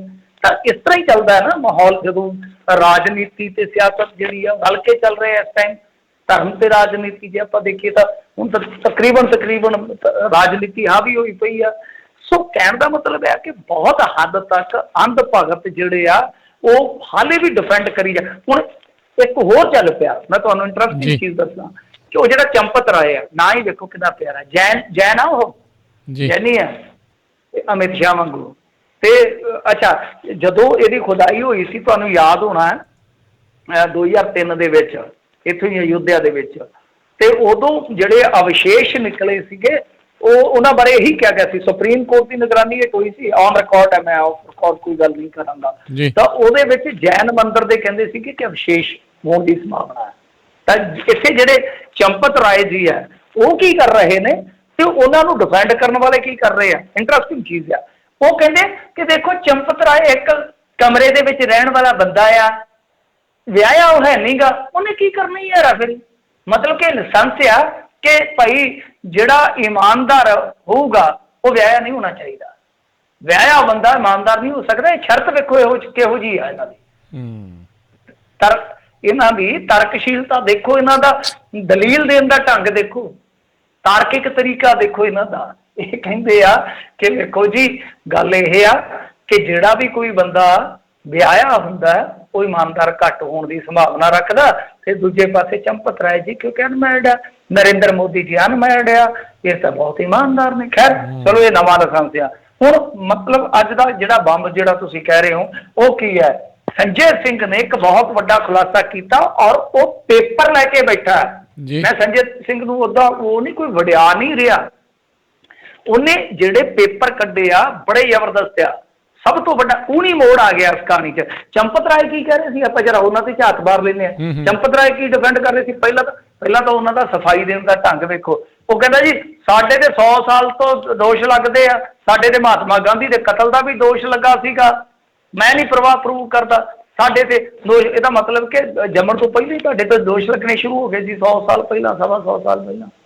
ਸੋ ਸੰਜੇ ਸਿੰਘ ਨੇ ਵੀ ਇਹੀ ਗੱਲਾਂ ਕਹੀਆਂ ਨੇ ਕਿ ਭਾਈ 100 ਸਾਲ ਤੋਂ ਤੁਹਾਡੇ ਤੇ ਦੋਸ਼ ਲੱਗਦੇ ਦਾ ਮਤਲਬ ਪਹਿਲਾਂ ਹੀ ਪਤਾ ਲੱਗ ਗਿਆ ਲੋਕਾਂ ਨੂੰ। ਸੰਜੇ ਸਿੰਘ ਕਹਿੰਦਾ ਕਿ ਤੁਸੀਂ ਰੋਪੀ ਹੋ। ਹੁਣ ਚੰਪਤ ਰਾਏ ਕਹਿ ਕੀ ਰਹੇ ਆ? ਉਹ ਕਹਿੰਦੇ ਆ ਕਿ ਦੇਖੋ ਜੀ ਇਸ ਜ਼ਮੀਨ ਦਾ ਜਿਹੜਾ ਐਗਰੀਮੈਂਟ ਸੀਗਾ ਉਹ ਸਾਲਾਂ ਪਹਿਲਾਂ ਹੋਇਆ ਸੀਗਾ ਤੇ 18 ਮਾਰਚ ਨੂੰ ਅਸੀਂ ਬੈਨਾਮਾ ਕਰਾਇਆ ਤੇ ਟਰਸਟ ਦੇ ਨਾਲ ਇਹਨਾਂ ਦਾ ਐਗਰੀਮੈਂਟ ਹੋ ਗਿਆ। ਆਹ ਚੀਜ਼ ਕਹੀ ਹੈ ਚੰਪਤ ਰਾਏ। ਇਹਨੂੰ ਟੋਟਲੀ ਪਲਟ ਦਿੱਤਾ ਸੰਜੇ ਸਿੰਘ ਨੇ। ਸੰਜੇ ਸਿੰਘ ਕਹਿੰਦਾ ਉਹਨੇ ਕਾਗਜ਼ਾਤ ਦਿਖਾਏ ਕਿ ਜਿਹੜੀ ਉਹ ਹੈਗੀ ਇੱਕ ਬੀਬੀ ਪਾਠਕ ਤੇ ਇੱਕ ਹਰੀਸ਼ ਪਾਠਕ, ਇਹਨਾਂ ਦੋਨਾਂ ਦਾ ਜਿਹੜਾ ਐਗਰੀਮੈਂਟ ਹੈ ਉਹ ਉਸੇ ਦਿਨ ਖਤਮ ਹੋ ਗਿਆ ਜੀ। ਇਹ ਤਾਂ ਕਹਿੰਦੇ ਨਾ ਕਿ ਉਹਨਾਂ ਨੇ ਜ਼ਮੀਨ ਗਾਂ ਬੈਨਾਮਾ ਕਰਤੀ, ਉਹ ਐਗਰੀਮੈਂਟ ਖਤਮ ਹੋ ਗਿਆ। ਉਹਦੇ ਪੇਪਰ ਲੈ ਆਇਆ ਸੰਜੇ ਸਿੰਘ ਕਢਾ ਕੇ ਕਿ ਐਗਰੀਮੈਂਟ ਤਾਂ ਖਤਮ ਹੋ ਗਿਆ। ਜਦੋਂ ਐਗਰੀਮੈਂਟ ਖਤਮ ਹੋ ਗਿਆ ਤੇ ਉਹ ਜਿਹੜੇ 9 ਬੰਦੇ ਆ ਜਿਹੜੇ ਉਹ ਤੇ ਮਾਲਕ ਰਹੇ ਹੀ ਨਹੀਂ। ਔਰ ਸਭ ਤੋਂ ਵੱਡੀ ਗੱਲ ਇਹ ਆ ਕਿ ਜਿਹੜੇ ਰਿਸ਼ੀ ਮੋਹਨ ਤਿਆਗੀ ਦਾ ਗੱਲ ਕਰ ਰਹੇ ਆ, ਕੋਈ ਐਸਾ ਨਾਮ ਆ ਜਿਹੜਾ ਕਾਰੋਬਾਰੀ ਹੈ, ਉਹ ਪਹਿਲੇ 9ਵਾਂ 'ਚ ਹੈ ਹੀ ਨਹੀਂ, ਮਤਲਬ ਕਿ ਉਹਨੂੰ ਬਾਅਦ ਦੇ ਵਿੱਚ ਐਡ ਕਰ ਦਿੱਤਾ ਗਿਆ, ਜਿਹਦਾ ਕਿ ਸੰਜੇ ਸਿੰਘ ਨੇ ਆਖਿਆ ਮੈਂ ਕੱਲ ਨੂੰ ਫੇਰ ਖੁਲਾਸਾ ਕਰੂੰ ਕਿ ਉਹ ਜਿਹੜਾ ਮੇਅਰ ਹੈ ਅਯੁੱਧਿਆ ਦਾ, ਜਿਹੜਾ ਮੇਅਰ ਆ ਉਹਦੇ ਨਾਲ, ਮਤਲਬ ਕਿ ਉਹਦਾ ਨਾਮ ਸ਼ਾਇਦ ਰਿਸ਼ੀਕੇਸ਼ ਹੈ ਤੇ ਜਿਹੜਾ ਹੈਗਾ ਜਿਹੜਾ ਰਾਜਮੋਹਨ ਤਿਵਾੜੀ ਹੈ ਜਿਹੜਾ ਸ਼ਾਇਦ ਉਹ ਹੈਗਾ ਜਿਹਦਾ ਆਪਾਂ ਜ਼ਿਕਰ ਕਰ ਰਹੇ ਹਾਂ। ਇਸ ਤਰ੍ਹਾਂ ਕੁਛ ਨਾਮ ਆ, ਉਹ ਮੈਨੂੰ ਨਾ ਹੁਣ ਥੋੜੇ ਕਨਫਿਊਜ਼ਨ ਵਾਲੇ ਆ। ਤਾਂ ਮਤਲਬ ਇਹ ਹੈ ਕਿ ਜਿਹੜਾ ਉਹ ਹੈਗਾ ਤਿਵਾੜੀ ਜੀ ਕਹਿ ਲਓ ਤੇ ਉਹ ਐਡ ਬਾਅਦ 'ਚ ਕੀਤਾ ਗਿਆ ਹੈ। ਇਹ ਬੜੀ ਇੰਟਰਸਟਿੰਗ ਚੀਜ਼ ਆ ਕਿਉਂਕਿ ਉਹ ਮੇਅਰ ਦਾ ਰਿਸ਼ਤੇਦਾਰ ਆ। ਤੇ ਦੂਜੀ ਗੱਲ ਇਹ ਆ ਕਿ ਜਦੋਂ ਹੁਣ ਬੜਾ ਕਾਮਨ ਸੈਂਸ ਦਾ ਇੱਕ ਸਵਾਲ ਆ ਕਿ ਵੇਖੋ ਜਦੋਂ ਉਹ ਐਗਰੀਮੈਂਟ ਤੋਂ ਮੁਕਤ ਹੀ ਹੋ ਗਏ, ਹੁਣ ਇਹਨਾਂ ਕਾਗਜ਼ਾਤ ਦੇ ਮੁਤਾਬਕ ਐਗਰੀਮੈਂਟ ਤੋਂ ਮੁਕਤ ਹੋ ਗਏ ਤੇ ਸਾਹਮਣੇ ਖੜਾ 18.5 ਕਰੋੜ ਰੁਪਈਆ ਉਹ ਪਾਠਕ ਹੋਰੀ ਜਿਹੜੇ ਲੱਭ ਨਹੀਂ ਰਹੇ, ਮੈਂ ਤੁਹਾਨੂੰ ਕੱਲ ਵੀ ਕਿਹਾ ਸੀ ਉਹ ਕੈਮਰੇ ਦੇ ਸਾਹਮਣੇ ਆ ਹੀ ਨਹੀਂ ਰਹੇ ਜੀ, ਉਹ 16 ਕਰੋੜ ਰੁਪਈਆ ਘਾਟਾ ਕਿਉਂ ਖਾ ਰਹੇ ਨੇ? ਇਹ ਬਹੁਤ ਵੱਡਾ ਸਵਾਲ ਆ। ਔਰ ਇੱਕ ਇਹਨਾਂ ਦੀ ਬੀਬੀ ਡਿਬੇਟ 'ਚ ਕਹੀ ਜਾ ਰਹੀ ਆ ਕਿ 10 ਰੁਪਏ ਦੇ ਸਟਾਮ ਲੱਗੇ। ਮੈਂ ਤੁਹਾਨੂੰ ਉਦੋਂ ਹੀ ਦੱਸਤਾ ਸੀ ਕਿ ਸਟਾਮ ਦੇ ਵਿੱਚ, ਕਿਉਂਕਿ ਹੁਣ ਦੇਖੋ ਦੂਜੀ ਚੋਰੀ ਜਿਹੜੀ ਆ ਉਹ ਇਹ ਆ, ਤੁਹਾਨੂੰ ਮੈਂ ਉਸ ਦਿਨ ਦੱਸਿਆ ਸੀਗਾ ਕਿ ਜਿਹੜਾ ਕਲੈਕਟਰ ਰੇਟ ਆ ਉਹ 5 ਕਰੋੜ 79 ਲੱਖ ਦਾ ਹੈ, ਮਤਲਬ ਕਿ 5 ਕਰੋੜ 80 ਲੱਖ ਦਾ, ਤੇ ਸੌਦਾ ਹੋਇਆ 18.5 ਕਰੋੜ ਦਾ ਤੇ 18.5 ਕਰੋੜ ਦਾ। ਇਹਦਾ ਮਤਲਬ ਕਿ ਸਟਾਂਪ ਡਿਊਟੀ ਚੋਰੀ ਹੋ ਗਈ। ਤੁਸੀਂ ਰਜਿਸਟਰਾਰ ਨੂੰ ਲਿਆਓ ਸਾਹਮਣੇ, ਮਤਲਬ ਕਿ ਸੌਦਾ 18.5 ਕਰੋੜ ਦਾ ਤੇ ਕਲੈਕਟਰ ਰੇਟ ਤਾਂ ਜਿਹੜਾ ਆ ਉਹ ਤੁਸੀਂ ਦੇ ਰਹੇ ਹੋ ਮਤਲਬ ਕਿ 5.5 ਕਰੋੜ ਦੇ ਹਿਸਾਬ ਨਾਲ ਜੀ, ਉਹਦੇ ਸਟਾਂਪ ਤੇ ਉਸ ਹਿਸਾਬ ਨਾਲ ਤੁਸੀਂ ਲਾਓਗੇ। ਇਹ ਬੜੀ ਹੈਰਾਨਗੀ ਵਾਲੀ ਗੱਲ ਆ ਕਿ ਫਿਰ ਪੈਸਾ ਹੈ ਜਿਹੜਾ ਉਹ ਇੱਕ ਬੰਦੇ ਦੇ ਖਾਤੇ 'ਚ ਜਾਂਦਾ ਹੈ, ਉਹ ਗਾਂ ਕਿਹੜੇ ਖਾਤਿਆਂ 'ਚੋਂ ਟ੍ਰਾਂਸਫਰ ਹੋਇਆ? ਔਰ ਵੱਡਾ ਇੱਕ ਹੋਰ ਸਵਾਲ ਉੱਠੇਗਾ, ਚਲੋ ਇਹ ਵੀ ਤੁਸੀਂ ਕਹਿ ਸਕਦੇ ਹੋ ਕਿ ਕਲੈਕਟਰ ਰੇਟ ਤੋਂ ਜੀ ਫਲਾਣਾ 4 ਗੁਣਾ ਭਾਅ ਹੋ ਜਾਂਦਾ ਜੀ ਵਗੈਰਾ ਵਗੈਰਾ, ਜਦੋਂ ਭਾਅ ਵੱਧਦੇ ਆ। ਪਰ ਤੁਸੀਂ ਇਹ ਦੇਖੋ ਕਿ ਇਹੋ ਜਿਹਾ ਬੰਦਾ ਜਿਹੜਾ ਕਿ ਇੱਕ ਸਧਾਰਨ ਰੀਅਲ ਐਸਟੇਟ ਦਾ ਕਾਰੋਬਾਰੀ ਹੈ, ਕੋਈ ਬਹੁਤ ਵੱਡਾ ਨਹੀਂ, ਕਰੋੜਾਂ ਰੁਪਈਆ ਉਹਦੇ ਖਾਤੇ 'ਚ ਡਿੱਗਦਾ, ਉਹਨੂੰ ਇਨਕਮ ਟੈਕਸ ਪੁੱਛਦਾ ਹੀ ਨਹੀਂ ਹੈ। ਇਨਕਮ ਟੈਕਸ ਇਸ ਸਾਰੇ ਖੇਡ ਦੇ ਵਿੱਚੋਂ ਨਦਾਰਦੇ ਆ, ਉਹਨੇ ਆਪਦਾ ਕੀ ਟੈਕਸ ਕਟਾਇਆ ਕੀ ਕੁਝ ਵੀ, ਉਹਦੀ ਕੋਈ ਸਫਾਈ ਨਹੀਂ ਹੈ। ਸੋ ਕੁੱਲ ਮਿਲਾ ਕੇ ਸਾਰੀ ਗੱਲ ਹੀ ਇੱਥੇ ਖੜਦੀ ਹੈ ਕਿ ਜਦੋਂ ਐਗਰੀਮੈਂਟ ਹੀ ਖਤਮ ਹੋ ਗਿਆ ਤਾਂ ਫਿਰ ਜਿਹੜੀ ਦੂਜੀ ਪਾਰਟੀ ਆ ਉਹ ਸਿੱਧਾ ਮਤਲਬ ਕਿ ਜਿਹੜਾ ਆਪਾਂ ਹੁਣ ਮੰਨ ਲਓ ਇਕਰਾਰਨਾਮਾ ਕੀਤਾ, ਬਿਆਨਾ ਆਪਣਾ ਹੋਇਆ, ਜਦੋਂ ਆਪਣਾ ਟੁੱਟ ਗਿਆ ਆਪਾਂ ਪੈਸੇ ਪੁੱਠੇ ਲੈ ਲਏ ਸਾਹਮਣੇ, ਉਦੋਂ ਤੱਕ 18 ਮਾਰਚ ਤੱਕ ਤਾਂ ਅਯੁੱਧਿਆ ਦੇ ਵਿੱਚ ਰੇਟ ਆਪੇ ਹੀ ਕਹਿੰਦੇ ਆ ਕਿ ਚੜ ਚੁੱਕੇ ਸੀ। ਫਿਰ ਐਸਾ ਕਿਹੜਾ ਮੂਰਖ ਆ ਕਿ ਜਿਹੜਾ ਪਤਾ ਕਿ 5 ਮਿੰਟਾਂ ਬਾਅਦ ਇਹ ਜ਼ਮੀਨ 18.5 ਕਰੋੜ ਦੀ ਜਾ ਰਹੀ ਹੈ ਤੇ ਅਸੀਂ ਉੱਥੇ ਚੁੱਪ ਕਰਕੇ ਪਾਸੇ ਹੋ ਕੇ ਬਹਿ ਜਾਾਂਗੇ ਤੇ ਦੂਜੀ ਧਿਰ ਜਿਹੜੀ ਹੈ ਉਹ ਆ ਕੇ ਤੇ ਮੁਨਾਫਾ ਖੱਟ ਜਾਏਗੀ 5 ਮਿੰਟਾਂ 'ਚ। ਬੜਾ ਦਿਲਚਸਪ ਹੋ ਗਿਆ ਮਾਮਲਾ। ਬਾਕੀ ਦੇਖੋ ਅੱਗੇ ਇਹਦੇ 'ਚ ਕੀ ਨਿਕਲਦਾ। ਅੱਜ ਸਰਸਵਤੀ ਸਵਰੂਪਾਨੰਦ ਜੀ ਹੈ ਜਿਹੜੇ, ਉਹਨਾਂ ਨੇ ਵੀ ਸਵਾਲ ਚੁੱਕੇ ਆ। ਉਹ ਕਹਿੰਦੇ ਚੰਪਤ ਰਾਏ ਨੂੰ ਜਾਣਦਾ ਕੌਣ ਸੀ? ਇਹਨੂੰ ਇਹਨਾਂ ਨੇ ਬਣਾ ਦਿੱਤਾ ਲਿਆ ਕੇ ਮੁਖੀਆ। ਫਿਰ ਇਸ ਤੋਂ ਇਲਾਵਾ ਅਯੁੱਧਿਆ ਦੇ ਹਨੂੰਮਾਨਗੜ੍ਹੀ ਦੇ ਜਿਹੜੇ ਮਹੰਤ ਆ ਰਾਜੂ ਦਾਸ, ਉਹ ਵੀ ਸਾਹਮਣੇ ਆਏ ਸੀ। ਉਹਨਾਂ ਨੇ ਵੀ ਆਖਿਆ ਜਾਂਚ ਹੋਣੀ ਚਾਹੀਦੀ ਆ, ਜੇ ਕੋਈ ਦੋਸ਼ੀ ਪਾਇਆ ਜਾਂਦਾ ਤੇ ਉਹਨੂੰ ਕਠੋਰ ਸਜ਼ਾ ਹੋਣੀ ਚਾਹੀਦੀ ਆ। ਨਾਲੇ ਵੀ ਕਹਿੰਦੇ ਆ ਕਿ ਜੇ ਸੰਜੇ ਸਿੰਘ ਝੂਠ ਬੋਲਿਆ ਤੇ ਫਿਰ ਇਹਦੇ ਤੇ ਵੀ ਮਾਣਹਾਨੀ ਦਾ ਕੇਸ ਕਰਾਂਗੇ। ਪਰ ਮੇਰੇ ਕਹਿਣ ਦਾ ਮਤਲਬ ਆ ਕਿ ਮਾਮਲਾ ਕਾਫੀ ਇੰਟਰਸਟਿੰਗ ਹੋ ਰਿਹਾ, ਪਤਾ ਨਹੀਂ ਅੱਗੇ ਕੀ ਬਣੇਗਾ। ਪਰ ਇੱਕ ਇੰਟਰਸਟਿੰਗ ਚੀਜ਼ ਹੋਰ ਨਿਕਲ ਆਈ ਜੇ, ਉਹ ਵੀ ਤੁਹਾਨੂੰ ਜਾਂਦਾ ਜਾਂਦਾ ਦੱਸਦਾ। ਜਿਹੜਾ ਯੂਪੀ ਦਾ ਉਪ ਮੁੱਖ ਮੰਤਰੀ ਹੈ ਨਾ, ਕੇਸ਼ਵ ਪ੍ਰਸਾਦ ਮੌਰਿਆ, ਇਹਦੇ ਤੇ ਖੁਦ ਚੰਦਾ ਚੋਰੀ ਦਾ ਕੇਸ ਚੱਲਦਾ ਹੈ। ਉਹ ਕੇਸ ਵੀ ਨਿਕਲ ਆਇਆ ਤੇ 2019 ਚ ਇਹਨੂੰ ਬਕਾਇਦਾ ਜ਼ਮਾਨਤ ਕਰਾਉਣੀ ਪਈ ਉਸ ਕੇਸ ਦੇ ਵਿੱਚੋਂ। ਇਹਨਾਂ ਨੇ ਫਰਜ਼ੀ ਲੈਟਰ ਹੈਡ ਬਣਾ ਕੇ ਦੁਰਗਾ ਪੂਜਾ ਦੇ ਦੌਰਾਨ ਕਹਿੰਦੇ ਆ ਕਿ ਚੰਦਾ ਇਕੱਠਾ ਕੀਤਾ। ਸੋ ਚੰਦੇ ਦਾ ਧੰਦਾ ਤੇ ਬਹੁਤ ਪੁਰਾਣਾ ਹੈ, ਦੋਸ਼ ਵੀ ਪੁਰਾਣੇ ਆ। ਹੁਣ ਵੇਖੋ ਇਹਨਾਂ ਦੋਸ਼ਾਂ ਦਾ ਕਿਵੇਂ ਸਾਹਮਣਾ ਕਰਦੇ ਆ। ਪਰ ਜੋ ਸੰਜੇ ਸਿੰਘ ਨੇ ਅੱਜ ਜਿਹੜਾ ਕਹਿ ਲਓ ਕਿ ਸਵਾਲ ਖੜਾ ਕੀਤਾ, ਉਹ ਵਾਕਈ ਬੜਾ ਇਹਨਾਂ ਨੂੰ ਉਲਝਣ ਚ ਪਾਉਣ ਵਾਲਾ ਹੈ। ਜੀ ਬਿਲਕੁਲ। ਤੇ ਇਹ ਸਾਰੇ ਕਾਸੇ ਦੇ ਵਿੱਚ ਡੈਫੀਨੇਟਲੀ ਜਿਹੜੀ ਜਾਨ ਦਾ ਖਤਰਾ ਤਾਂ ਬਣਿਆ ਹੀ ਰਹਿੰਦਾ ਵੀ ਪਤਾ ਨਹੀਂ ਕੱਲ ਨੂੰ ਕੀ ਜਿਹੜਾ ਇਸ ਦੇ ਵਿੱਚ ਹੋ ਜਾਣਾ। ਤੇ ਉਹ ਬੰਦੇ ਦਾ ਤੁਸੀਂ ਨਾਂ ਯਾਦ ਕਰਦੇ ਸੀ, ਉਹਦਾ ਸ਼ਾਇਦ ਦੁਰਗੇਸ਼ ਪਾਠਕ ਸੀਗਾ। ਦੁਰਗੇਸ਼ ਪਾਠਕ, ਹਾਂਜੀ ਹਾਂਜੀ, ਦੁਰਗੇਸ਼ ਪਾਠਕ ਹੀ ਉਹਦਾ ਨਾਮ ਆ। ਉਹ ਦੱਸਿਆ ਨਹੀਂ ਕਿਤੇ ਬੜੀ ਜੋੜੀ ਇਹਨਾਂ ਦੀ ਮਸ਼ਹੂਰ ਸੀ, ਰਵੀ ਸ਼ਾਸਤਰੀ ਤੇ ਅਰੁਣ ਲਾਲ ਵਾਂਗੂ। ਜਿਵੇਂ ਉਹ ਆਉਂਦੇ ਹੁੰਦੇ ਸੀ ਨਾ ਪੋਲਾ ਪੋਲਾ ਖੇਡ ਕੇ, ਤੇ ਬਸ ਉਹ ਬੇੜਾ ਗਰਕ ਕਰ ਜਾਂਦੇ ਹੁੰਦੇ ਸੀ ਕਈ ਵਾਰ ਵਨਡੇ ਮੈਚ ਦਾ। ਦੋਨੇ ਹੀ ਓਪਨਰ ਹੁੰਦੇ, ਦੋਨੇ ਹੀ ਕੁਝ ਹੁੰਦੇ। ਬਸ ਇਹ ਵੀ ਦੋਨੇ ਪੋਲਾ ਪੋਲਾ ਖੇਡਦੇ ਇੱਥੇ ਵੱਤਰ ਹੀ ਸਿਖਾ ਗਏ ਸਾਰਾ। ਜੀ ਜੀ। ਅਗਲੀ ਜਿਹੜੀ ਆ ਮਿੰਟੂ ਜੀ ਗੱਲ ਕਰਦੇ ਜਾਈਏ, ਹੁਣ SIT ਖੁਦ ਜਾ ਕੇ ਵੱਡੇ ਬਾਦਲ ਤੋਂ ਕਰਨਗੇ ਪੁੱਛਗਿੱਛ, ਦਿੱਤੀ ਨਵੀਂ ਤਰੀਕ। ਹਾਂਜੀ ਦੇਖੋ, ਤਰੀਕ 22 ਦੇ ਦਿੱਤੀ ਇਹਨਾਂ ਨੇ। ਜਿਵੇਂ ਆਪਾਂ ਗੱਲ ਕਰਦੇ ਤਾਂ ਠੀਕ ਉਹ ਵੈਸਾ ਹੀ ਮਾਜ਼ਰਾ ਹੈ ਕਿ ਉਹਨਾਂ ਨੇ ਹੈਲਥ ਸਰਟੀਫਿਕੇਟ ਆਪਣਾ ਦਿੱਤਾ ਸੀਗਾ, ਫਿਰ ਇਸ ਤੋਂ ਇਲਾਵਾ ਇਹ ਇਮਕਾਨ ਸੀਗਾ ਕਿ ਬਾਦਲ ਸਾਹਿਬ ਅੱਗੇ ਵੀ ਇਹ ਕਾਰਵਾਈ ਅੰਜਾਮ ਦੇ ਸਕਦੇ। ਤਾਂ ਦੂਸਰੇ ਪਾਸੇ ਵੀ ਉਹੀ ਟੈਕਟਿਕ ਹੈ, ਯਾਨੀ ਕਹਿਣ ਦਾ ਮਤਲਬ ਕਿ ਦੂਜੇ ਪਾਸੇ ਵੀ ਉਹੀ ਪੈਂਤੜਾ ਹੈ। ਉਹ ਵੀ ਚਾਹੁੰਦੇ ਆ ਕਿ ਜਲਦੀ ਤੋਂ ਜਲਦੀ ਕਰੀਏ। ਜੇ ਮੈਡੀਕਲ ਦੇਣ ਤੇ ਆਏ ਤਾਂ ਬਾਦਲ ਸਾਹਿਬ ਮੈਡੀਕਲ ਤੇ ਬਥੇਰੇ ਦੇ ਸਕਦੇ ਆ। ਤਾਂ ਹੁਣ ਸਮਾਂ ਜਿਹੜਾ ਉਹ ਇਜਾਜ਼ਤ ਨਹੀਂ ਦਿੰਦਾ ਕਿ ਹੁਣ ਇਸ ਤਰ੍ਹਾਂ ਦੀਆਂ ਇਜਾਜ਼ਤਾਂ ਦਿੱਤੀਆਂ ਜਾਣ। ਪਰ ਉਹ ਗੱਲ ਤੇ ਇਹ ਹੈ ਨਾ ਕਿ ਜੇ ਇਹ ਦਿਲ ਸਾਫ਼ ਪਹਿਲਾਂ ਹੀ ਹੋ ਜਾਂਦਾ ਤੇ ਸ਼ਾਇਦ ਇਨਸਾਫ ਹੋ ਜਾਂਦਾ। ਮੈਨੂੰ ਇਹੋ ਜਿਹੇ ਮੌਕੇ ਤੇ ਨਾ ਮਿਰਜ਼ਾ ਸਲਾਮਤ ਅਲੀ ਦੀ ਬੜੀ ਗੱਲ ਯਾਦ ਆਉਂਦੀ ਆ। ਉਹਨੇ ਆਖਿਆ ਦਿਲ ਸਾਫ਼ ਹੋ ਕਿਸ ਤਰ੍ਹਾਂ ਕਿ ਇਨਸਾਫ ਨਹੀਂ, ਇਨਸਾਫ ਹੋ ਕਿਸ ਤਰ੍ਹਾਂ ਕਿ ਦਿਲ ਸਾਫ਼ ਨਹੀਂ। ਮਸਲਾ ਹੀ ਆ ਕੇ ਇੱਥੇ ਮੁੱਕ ਜਾਂਦਾ ਹੈ ਨਾ। ਇਨਸਾਫ ਸਵਾਹ ਹੋਣਾ ਜਦੋਂ ਦਿਲ ਹੀ ਸਾਫ਼ ਨਹੀਂ ਹੈਗਾ। ਤਾਂ ਖੈਰ ਪਹਿਲਾਂ ਉਹਨਾਂ ਦਾ ਦਿਲ ਸਾਫ਼ ਨਹੀਂ ਸੀ, ਹੁਣ ਇੱਧਰੋਂ ਕਹਿ ਲਓ ਕਿਤੇ ਨਾ ਕਿਤੇ ਲੇਟ ਲਤੀਫੀ ਕੀਤੀ ਜਾ ਰਹੀ ਹੈ। ਸੋ ਉਹਨਾਂ ਨੇ ਵੀ ਬਹੁਤਾ ਟਾਈਮ ਨਹੀਂ ਦਿੱਤਾ। 16 ਦੀ ਪੇਸ਼ੀ ਸੀਗੀ, ਉਹ ਪੋਸਟਪੋਨ ਹੋਈ ਤਾਂ ਨਾਲ ਦੀ ਨਾਲ ਉਹਨਾਂ ਨੇ 22 ਤਰੀਕ ਦੇ ਦਿੱਤੀ ਆ। ਵੱਧ ਤੋਂ ਵੱਧ ਇੱਕ ਹੋਰ ਤਰੀਕ ਲੈ ਲੂਗੇ। ਤੇ ਨਾਲ ਉਹਨਾਂ ਨੇ ਇਹ ਵੀ ਆਪਸ਼ਨ ਜਿਹੜਾ ਹੈ ਉਹ ਪ੍ਰਵਾਨ ਕਰ ਲਿਆ ਕਿ ਠੀਕ ਆ, ਜਿਹੜਾ ਤੁਸੀਂ ਆਪਸ਼ਨ ਸਾਨੂੰ ਦੇ ਰਹੇ ਹੋ ਕਿ ਕੀ ਤੁਸੀਂ ਆ ਕੇ ਘਰੇ ਇੱਥੇ ਪੁੱਛਗਿੱਛ ਕਰ ਸਕਦੇ ਹੋ, ਤਾਂ ਠੀਕ ਹੈ। ਜੇ ਕੋਈ ਇਸ ਤਰ੍ਹਾਂ ਦਾ ਕੋਈ ਤੁਹਾਡਾ ਹੈਲਥ ਦਾ ਇਸ਼ੂ ਹੈਗਾ ਆ ਤੇ ਆਪਾਂ ਇੱਥੇ ਵੀ ਆ ਜਾਾਂਗੇ, ਕੋਈ ਚੱਕਰ ਨਹੀਂ, ਘਰ ਆਪਣਾ ਹੀ ਆ, ਕੋਈ ਗੱਲ ਨਹੀਂ ਹੈ। ਮਤਲਬ ਕਿ ਕੋਈ ਵੀ ਰਸਤਾ ਜਿਹੜਾ ਉਹ ਇਹ SIT ਨਹੀਂ ਦੇਣਾ ਚਾਹੁੰਦੀ ਜਿਹਦੇ ਕਰਕੇ ਸਮਾਂ ਜਿਹੜਾ ਉਹ ਵੇਸਟ ਜਾਵੇ। ਤਾਂ ਇਹ ਮੈਨੂੰ ਲੱਗਦਾ ਕਿ ਕੰਮ ਨੇੜੇ ਹੀ ਆ। ਪਰ ਉਸ ਤੋਂ ਬਾਅਦ ਸੁਖਬੀਰ ਸਿੰਘ ਬਾਦਲ ਕੀ ਉਹ ਵੀ ਪਹਿਲੀ ਪੇਸ਼ੀ ਤੇ ਪੇਸ਼ ਹੋ ਜਾਣਗੇ ਜਾਂ 2-3 ਵਾਰੀ ਉਹਨਾਂ ਨੂੰ ਵੀ ਇਸ ਤਰ੍ਹਾਂ ਕਰਨਾ ਪਊਗਾ, ਵੇਖਣਾ ਹੋਏਗਾ। ਸੋ ਦੋਹਾਂ ਪਾਸਿਆਂ ਤੋਂ ਕਹਿ ਲਓ ਕਿ ਇੱਕ ਤਰ੍ਹਾਂ ਨਾਲ ਪੈਂਤੜੇਬਾਜ਼ੀ ਸ਼ੁਰੂ ਹੈ। ਬਾਦਲ ਸਾਹਿਬ ਕੇ ਜਿਹੜੇ ਆ ਉਹ ਸੋਚ ਕੇ ਚੱਲ ਰਹੇ ਆ ਕਿ ਹੁਣ ਥੋੜਾ ਸਮਾਂ ਜਿਹੜਾ ਹੋਰ ਗੁਜ਼ਾਰਿਆ ਜਾਵੇ। ਤਾਂ ਦੂਸਰੇ ਪਾਸੇ ਕੈਪਟਨ ਅਮਰਿੰਦਰ ਸਿੰਘ ਨੂੰ ਬਹੁਤ ਦੇਰ ਬਾਅਦ ਸਮੇਂ ਦੀ ਅਹਿਮੀਅਤ ਜਿਹੜੀ ਆ ਉਹ ਸਮਝ ਆਈ ਆ ਕਿ ਸਮਾਂ ਤੇ ਮੁੱਠੀ ਚੋਂ ਰੇਤ ਦੇ ਵਾਂਗੂ ਕਿਰਦਾ ਪਿਆ ਤੇ ਕਿਤੇ ਇਹ ਨਾ ਹੋਵੇ ਕਿ ਮੁੱਠੀ ਖਾਲੀ ਹੋ ਜਾਵੇ ਤੇ ਮੈਂ ਖਾਲੀ ਮੁੱਠੀ ਲੈ ਕੇ ਜਾਵਾਂ ਤੇ ਲੋਕ ਅੱਗੋਂ ਘਸੁੰਨ ਵੱਟੀ ਬੈਠੇ ਹੋਣ। ਸੋ ਇਸ ਕਰਕੇ ਦੋਹਾਂ ਪਾਸਿਆਂ ਤੋਂ ਕਿਤੇ ਨਾ ਕਿਤੇ ਕਹਿ ਲਓ ਟਿਕੜਮਬਾਜ਼ੀ ਜਾਂ ਪੈਂਤੜੇਬਾਜ਼ੀ ਚੱਲ ਰਹੀ ਆ। ਜੀ ਜੀ। ਪੈਟਰੋਲ ਦੀਆਂ ਬੋਤਲਾਂ ਲੈ ਕੇ PSEB ਦੀ ਬਿਲਡਿੰਗ ਤੇ ਚੜ੍ਹੇ ਅਧਿਆਪਕ। ਹਾਂਜੀ, PSEB ਦਾ ਮਤਲਬ ਹੋ ਗਿਆ ਪੰਜਾਬ ਸਕੂਲ ਐਜੂਕੇਸ਼ਨ ਬੋਰਡ। ਮਤਲਬ ਕਿ ਪੰਜਾਬ ਸਕੂਲ ਸਿੱਖਿਆ ਬੋਰਡ ਦੇ ਦਫ਼ਤਰ ਦੀ ਜਿਹੜੀ ਇਮਾਰਤ ਆ ਉਹਦੇ ਉੱਤੇ ਹੀ ਚੜ੍ਹ ਗਏ ਆ।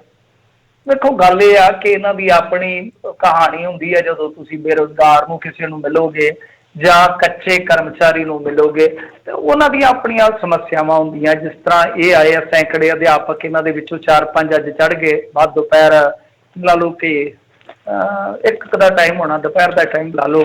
ਤੇ ਉਸ ਤੋਂ ਬਾਅਦ ਇੱਕ ਕੁੜੀ ਹੈ ਇਹਨਾਂ ਦੀ ਲੀਡਰ ਆ, ਬੀਬੀ ਆ ਹਰਪ੍ਰੀਤ, ਉਹ ਵੀ ਚੱਲ ਗਈ, ਇੱਕ ਹੋਰ ਸੀਗਾ। ਇਸ ਤਰ੍ਹਾਂ ਕਰਕੇ 5-7 ਜਣੇ ਚੱਲ ਗਏ।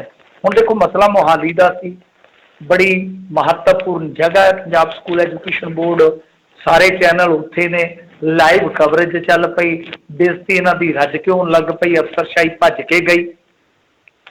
ਹੁਣ ਅਫਸਰਸ਼ਾਹੀ ਨੇ ਇਹਨਾਂ ਨੂੰ ਦਿੱਤਾ ਮੀਟਿੰਗ ਦਾ ਸੱਦਾ, ਕਹਿੰਦੇ ਕਿ ਨਹੀਂ, ਇਹਨਾਂ ਦੇ ਵਿੱਚੋਂ ਇੱਕ ਨੇ ਸਲਫਾਸ ਨਿਗਲ ਲਈ, ਉਹਨੂੰ ਹਸਪਤਾਲ ਖੜਿਆ ਗਿਆ, ਇੱਕ ਨੇ ਤੇਲ ਡੋਲ ਲਿਆ, ਇੱਕ ਉੱਤੋਂ ਛਾਲ ਮਾਰਨੇ ਲੱਗਾ ਸੀਗਾ, ਯਾਨੀ ਆਪਣਾ ਦਫੜੀ ਵਾਲਾ ਮਾਹੌਲ ਰਿਹਾ ਇਸ ਤਰ੍ਹਾਂ ਜੀ। ਖੀਰ ਜਦੋਂ ਕਹਿ ਲਓ ਕਿ ਤਰਕਾਲਾਂ ਢਲ ਗਈਆਂ ਤੇ ਬਾਅਦ ਦੇ ਵਿੱਚ ਇਹ ਰਸਤਾ ਨਿਕਲਿਆ ਕਿ ਸੰਦੀਪ ਸੰਧੂ ਜਿਹੜੇ ਸਲਾਹਕਾਰ ਨੇ ਕੈਪਟਨ ਅਮਰਿੰਦਰ ਸਿੰਘ ਦੇ ਰਾਜਨੀਤਿਕ ਮਾਮਲਿਆਂ ਦੇ, ਕਿ ਉਹਨਾਂ ਦੇ ਨਾਲ ਤੁਹਾਡੀ ਇੱਕ ਮੀਟਿੰਗ ਕਰਾ ਦਿੰਦੇ ਆ। ਇਹ ਕਹਿੰਦੇ ਸੀ ਕੱਲ ਨੂੰ ਤੁਹਾਡੀ ਮੀਟਿੰਗ ਅਰੇਂਜ ਕਰਦੇ ਆ, ਅਫਸਰ ਕਹਿੰਦੇ ਸੀ, ਉਹ ਕਹਿੰਦੇ ਨਹੀਂ, ਔਨ ਦਾ ਸਪੌਟ ਹੀ ਅਸੀਂ ਫੈਸਲਾ ਕਰਵਾਉਣਾ, ਇੱਥੇ ਹੀ ਭੇਜੋ ਜਿਹਨੂੰ ਭੇਜਣਾ ਵਾ। ਤਾਂ ਹੁਣ ਵਿਚਾਲੜਾ ਰਸਤਾ ਇਹ ਕੱਢਿਆ ਗਿਆ ਕਿ ਸਾਰਾ ਕੁਝ ਠੀਕ ਆ, ਤੁਸੀਂ ਆਪਣਾ ਕਰੀ ਚੱਲੋ। ਤਾਂ 4-5 ਜਿਹੜੇ ਆਪਣੇ ਹੈਗੇ ਤੁਹਾਡੇ ਮੁੱਖ ਲੀਡਰ, ਉਹਨਾਂ ਨੂੰ ਬਿਠਾਓ ਗੱਡੀ 'ਚ। ਸੋ ਗੱਡੀਆਂ ਜਿਹੜੀਆਂ ਜਾ ਰਹੀਆਂ, ਮੀਡੀਆ ਵਾਲੇ ਵੀ ਜਾ ਰਹੇ ਆ ਨਾਲ SDM ਵੀ ਜਾ ਰਿਹਾ, SSP ਵੀ ਜਾ ਰਿਹਾ, ਤੇ ਦੱਸਦੇ ਆ ਕਿ ਇੱਧਰ ਦੁਰਾਹੇ ਵਾਲੀ ਸਾਈਡ ਹੁਣ ਮੁਲਾਕਾਤ ਸ਼ੁਰੂ ਹੋਈ ਆ ਸੰਦੀਪ ਸੰਧੂ ਨਾਲ। ਕੀ ਰਸਤਾ ਨਿਕਲਦਾ ਆਪਾਂ ਹੁਣ ਸਵੇਰੇ ਹੀ ਪਤਾ ਲੱਗੂਗਾ। ਤੁਹਾਡਾ ਸ਼ਾਮ ਦਾ ਟਾਈਮ ਹੋ ਜਾਣਾ, ਸਾਡੇ ਸਵੇਰ ਦਾ ਹੋ ਜਾਣਾ, ਵੈਸੇ ਤੁਹਾਨੂੰ ਅਪਡੇਸ਼ਨ ਮਿਲੀ ਜਾਣੀ ਹੈ ਨਾਲ ਦੀ ਨਾਲ। ਪਰ ਗੱਲ ਇਹ ਆ ਕਿ ਇਹਨਾਂ ਦੀ ਸਮੱਸਿਆ ਇਹ ਆ ਕਿ 15,000 ਦੇ ਕਰੀਬ ਨੇ ਪ੍ਰੀ ਪ੍ਰਾਇਮਰੀ ਤੋਂ ਲੈ ਕੇ 5ਵੀਂ ਤੱਕ ਦੇ ਜਿਹੜੇ ਅਧਿਆਪਕ ਆ ਜਾਂ ਅਧਿਆਪਕਾਵਾਂ ਨੇ, ਇਹਨਾਂ ਦੀ ਤਾਦਾਦ ਕੁੱਲ ਹੈਗੀ ਜੇ 15,000। ਇਹ ਕੋਈ 18 ਸਾਲ ਦਾ ਭਰਤੀ ਹੋਇਆ, ਕੋਈ 15 ਸਾਲ ਦਾ। ਇਹਨਾਂ ਦੀ ਤਨਖਾਹ ਜਿਹੜੀ ਆ ਯਾਨੀ ਕੱਚਿਆਂ ਦੀ, ਉਹ ਕਿਸੇ ਦੀ 3500, ਕਿਸੇ ਦੀ 4500, ਕਿਸੇ ਦੀ ਹੱਦ 6000 ਆ, ਇਸ ਤੋਂ ਵੱਧ ਨਹੀਂ ਹੈਗੀ। ਹੁਣ ਇਹ ਕਹਿੰਦੇ ਆ ਕਿ ਇਹ ਪੱਕੇ ਕਰਨ ਵਾਸਤੇ ਸਾਨੂੰ ਸ਼ਰਤ ਰੱਖੀ ਬੈਠੇ ਆ ਕਿ ਇੱਕ ਟੈਸਟ ਹੋਰ ਲਓ, ਜਦ ਕਿ ਟੈਸਟ ਮਤਲਬ ਕਿ ਅਸੀਂ ਹੋਰ ਲਵਾਂਗੇ। ਤੇ ਦੂਜੇ ਪਾਸੇ ਅਸੀਂ 18 ਸਾਲ ਦਾ ਤਜਰਬਾ ਜਿਹੜਾ ਉਹ ਇਸ ਆਸ ਤੇ ਹੀ ਹਾਸਲ ਕਰੀ ਬੈਠੇ ਆ ਕਿ ਇੱਕ ਦਿਨ ਵਿਭਾਗ ਆ ਜਿਹੜਾ ਮਹਿਕਮਾ ਸਾਨੂੰ ਪੱਕਿਆ ਕਰੂਗਾ। ਸੋ ਇਸ ਕਰਕੇ ਹਾਲਾਂਕਿ ਕਾਂਗਰਸ ਦੇ ਬੁਲਾਰੇ ਇੱਕ ਟੈਲੀਵਿਜ਼ਨ ਚੈਨਲ ਤੇ ਆ ਕੇ ਕਹਿ ਰਹੇ ਸੀਗੇ ਕਿ ਇਹਨਾਂ ਦੇ ਕੁਝ ਬੰਦੇ ਰਾਜ਼ੀ ਆ, ਉਹ ਕਹਿੰਦੇ ਜਿਹੜੇ ਰਾਜ਼ੀ ਉਹ ਸਰਕਾਰ ਦੇ ਪੱਖੀ ਦੇ ਬੰਦੇ ਹੀ ਆ, ਤਾਂ ਇਸ ਕਰਕੇ ਉਹ ਬੰਦੇ ਸਾਡੇ ਬੰਦੇ ਨਹੀਂ, ਉਹ ਗਦਾਰ ਨੇ।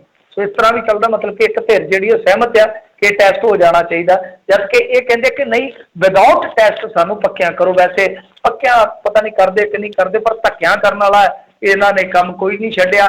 ਜਿਹੜੇ ਬੇਰੁਜ਼ਗਾਰ ਅਧਿਆਪਕ ਆ ਉਹ ਕੱਲ ਗਏ ਤੇ ਉਹਨਾਂ ਦੀਆਂ ਉੱਥੇ ਕੁੜੀਆਂ ਦੀਆਂ ਚੁੰਨੀਆਂ ਖਿੱਚੀਆਂ ਗਈਆਂ, ਉਹਨਾਂ ਨੂੰ ਧੱਕੇ ਮਾਰੇ ਗਏ, ਡਾਂਗਾਂ ਮਾਰੀਆਂ ਗਈਆਂ। ਮਤਲਬ ਕਿ ਬੇਰੁਜ਼ਗਾਰ ਨੂੰ ਇਸ ਤਰ੍ਹਾਂ ਕੁੱਟ-ਕੁੱਟ ਕੇ ਨਿਸਲ ਕਰ ਦਿੰਦੇ ਆ।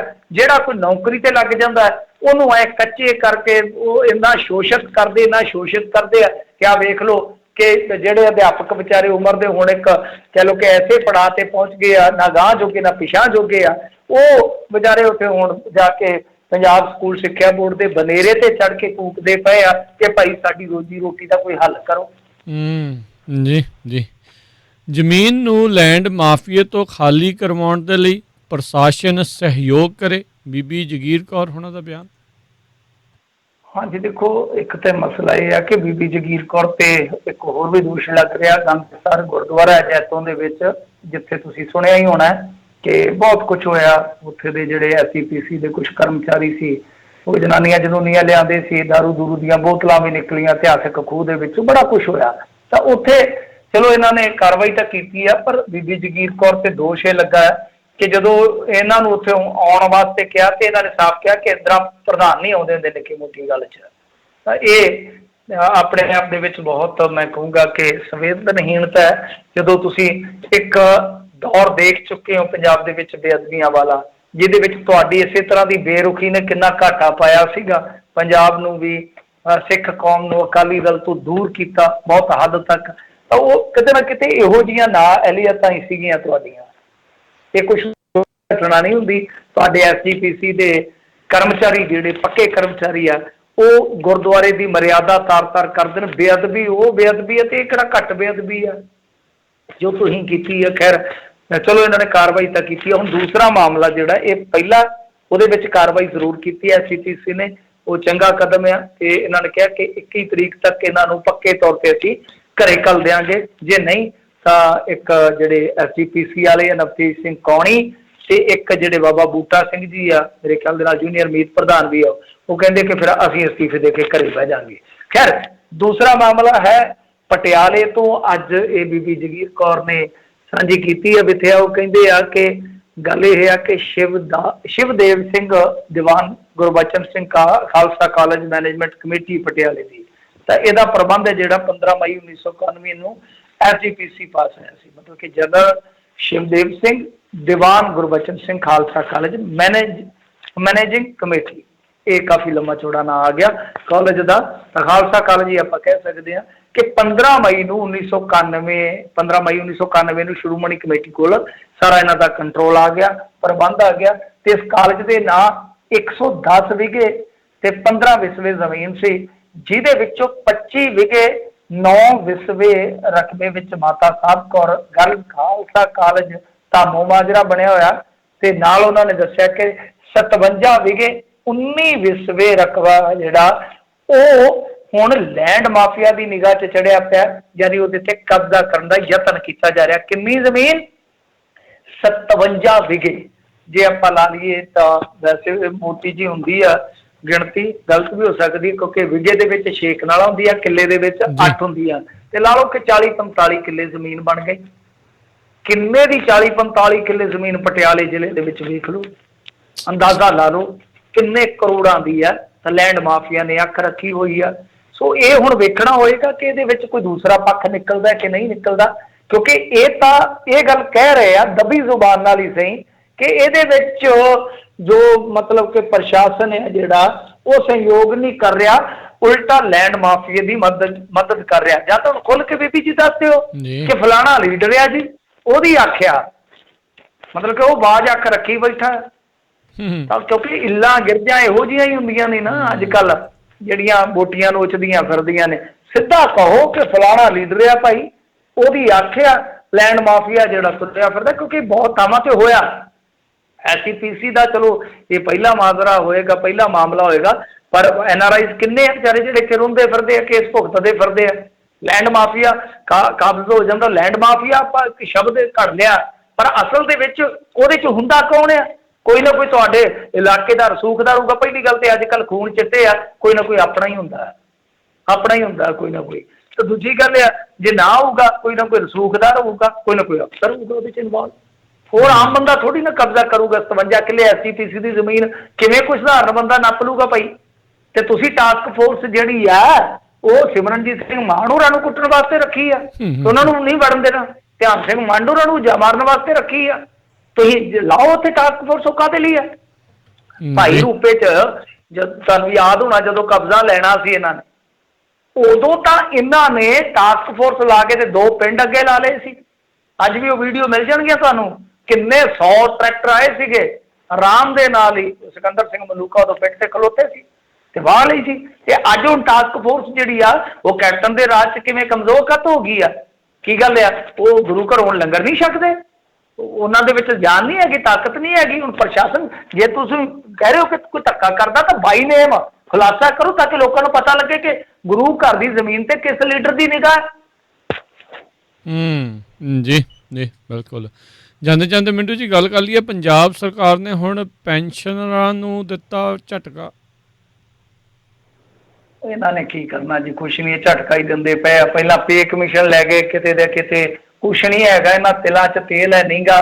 ਕਿਉਂਕਿ ਆ ਜਿਹੜਾ ਇਹਨਾਂ ਨੇ ਕਿਹਾ ਸੀਗਾ ਕਿ ਅਸੀਂ ਕਿਸਾਨਾਂ ਦਾ ਕਰਜ਼ਾ ਮਾਫ ਕਰਾਂਗੇ, 1.25 ਲੱਖ ਕਿਸਾਨ ਦਾ, ਕੁਛ ਬੇਜ਼ਮੀਨਿਆਂ ਦਾ, ਉਹ ਵੀ ਰਹਿ ਗਿਆ ਜੇ, ਕਿਉਂਕਿ ਉਹ ਸੈਂਟਰ ਨੇ ਉਹ ਜਿਹੜਾ ਮੰਡੀ ਬੋਰਡ ਦਾ ਪੈਸਾ ਉਹ ਰੋਕ ਲਿਆ। ਹੁਣ ਇਹਨਾਂ ਦੇ ਕੋਲ ਕੁਛ ਵੀ ਨਹੀਂ ਹੈਗਾ, ਕੁਛ ਵੀ ਨਹੀਂ ਹੈਗਾ, ਵੱਜ ਗਏ ਬਾਜੇ। ਤਾਂ ਦੂਸਰੇ ਪਾਸੇ ਆਮਦਨ ਜਿੰਨੀ ਕੁ ਹੈਗੀ ਉਹ ਸਭ ਨੂੰ ਪਤਾ ਹੀ ਆ। ਤੇ ਪੇ ਕਮਿਸ਼ਨ ਵੀ ਟਲ ਗਿਆ ਜਿਹੜਾ ਲਾਗੂ ਕਰਨਾ ਸੀ। ਆ ਕੱਚੇ ਮੁਲਾਜ਼ਮ ਰੋਂਦੇ ਫਿਰਦੇ ਤੁਹਾਡੇ ਸਾਹਮਣੇ। ਪੈਨਸ਼ਨਰਾਂ ਨੂੰ ਇਹਨਾਂ ਨੇ ਖਲਾਰਾ ਲਾਇਆ ਸੀਗਾ, ਇਉਂ ਕਰ ਦਿਆਂਗੇ ਜੀ, ਉਹ ਕਰ ਦਿਆਂਗੇ। ਤਾਂ ਹੁਣ ਕਹਿੰਦੇ ਆ ਕਿ ਜਿਹੜੀ ਪੈਨਸ਼ਨ ਵਧੀ ਹੋਈ ਪੈਨਸ਼ਨ ਹੈ, ਜਿਹਦੇ 'ਚ ਆਪਣੇ ਸਤਿਕਾਰਯੋਗ ਬਿਰਧ ਆ ਜਾਂਦੇ ਨੇ, ਫਿਰ ਇਸ ਤੋਂ ਇਲਾਵਾ ਵਿਧਵਾਵਾਂ ਆ ਜਾਂਦੀਆਂ ਨੇ, ਜਾਂਗੀਨ ਆ ਜਾਂਦੇ ਨੇ। ਉਹ ਮਤਲਬ ਕਿ ਜਿਹੜੇ ਪੈਨਸ਼ਨਰ ਆ 1 ਜੁਲਾਈ ਤੋਂ ਪਹਿਲਾਂ ਤਾਂ ਕਹਿੰਦੇ ਸੀਗੇ ਕਿ ਬਸ ਕਰ ਦਿਆਂਗੇ ਜੀ, ਜੁਲਾਈ 'ਚ ਸ਼ੁਰੂ ਕਰ ਦਿਆਂਗੇ। ਹੁਣ ਕਹਿੰਦੇ ਕਿ ਅਗਸਤ ਤੋਂ ਮਿਲੇਗੀ 1500 ਰੁਪਇਆ ਜਿਹੜੀ ਵਧਾਈ ਹੋਈ ਪੈਨਸ਼ਨ ਆ, ਤੇ ਅਗਸਤ 'ਚੋਂ ਮਿਲੇਗੀ। ਉਹਦਾ ਵੀ ਕੋਈ ਪਤਾ ਨਹੀਂ, ਹੋ ਸਕਦਾ ਇਹ ਵੀ ਬਾਦਲ ਸਾਹਿਬ ਵਾਂਗੂ ਗਾਂ ਤਰੀਕ ਲੈ ਲੈਣ ਕਿ ਕੋਈ ਗੱਲ ਨਹੀਂ 1 ਤਰੀਕ ਹੋਰ ਦੇ ਦਿਓ, ਸਤੰਬਰ ਤੋਂ ਲਾਗੂ ਕਰ ਦਿੰਦੇ ਆ।